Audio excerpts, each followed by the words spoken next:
Today we are talking about ORG, Original Recordings Group. ORG is a reissue label not to be confused with Org Music.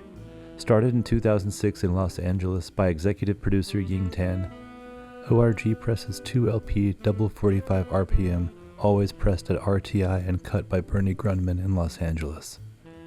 Genres ranging from jazz, classical, folk to rock, with over 100 titles in their catalog in LP and SACD. ORG is distributed exclusively by Elusive Disc. Some remaining titles are still for sale on their site. While the label is technically still in business, there have not been any reissues in the past few years. Many pre-orders lay dormant on sites like Acoustic Sounds. With reissues from Decca, Mercury, Columbia, and others, they remain faithful to the original design and layout, all housed in deluxe gatefold jackets. The hype sticker clear in the fact that these are all analog cut from the original tapes. Each edition is strictly numbered, as denoted by the foil-stamped embossing on the back of each cover. Here are some of the ORG titles in my own collection. First off, we have España, a compilation of Spanish compositions highlighted by Rimsky-Korsakov's Capriccio Español, conducted by Argenta with the London Symphony Orchestra. This is a massive and expansive composition, sure to put your system through its paces in terms of the beautiful sound staging and wide dynamism between the instruments. Originally released in the UK by Decca in 1957. Next, an album I forgot to pull from the shelves for this video. This is Borodin, Symphony 2 and 3 with the Prince Igor Overture, with Ernest Ansermet conducting. Originally released in mono by Decca in 1955. Next, another album of Spanish music. This is Suite Española from Albeniz, with Burgos conducting the new Philharmonia Orchestra. Engineered by Kenneth Wilkinson, this originally was released in 1968 by Decca. Next is the ballet Three-Cornered Hat by Falla, again with Ansermet conducting.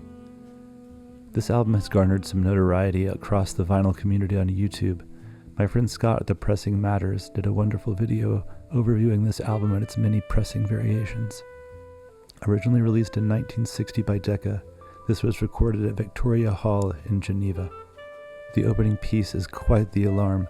Wild chanting castanets and Teresa Braganza's beautiful mezzo-soprano opening the movement. Truly beautiful and epic music.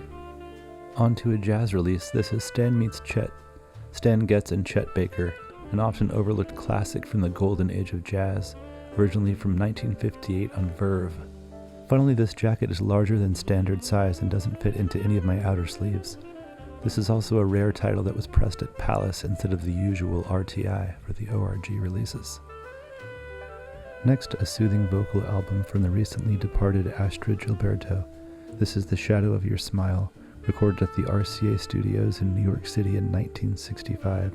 This is the perfect album for a low-lit evening. Beautiful arrangements and silky smooth vocals from Astrud. Next, the luscious vocal stylings of Johnny Hartman, I Just Dropped By to Say Hello.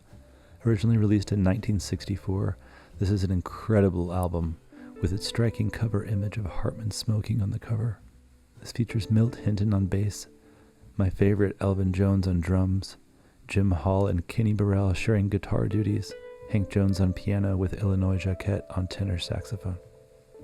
Back to some classical, this is Mendelssohn's Scotch Symphony, Peter Mogg conducting the London Symphony Orchestra at Kingsway Hall in London, Decca Records, 1960.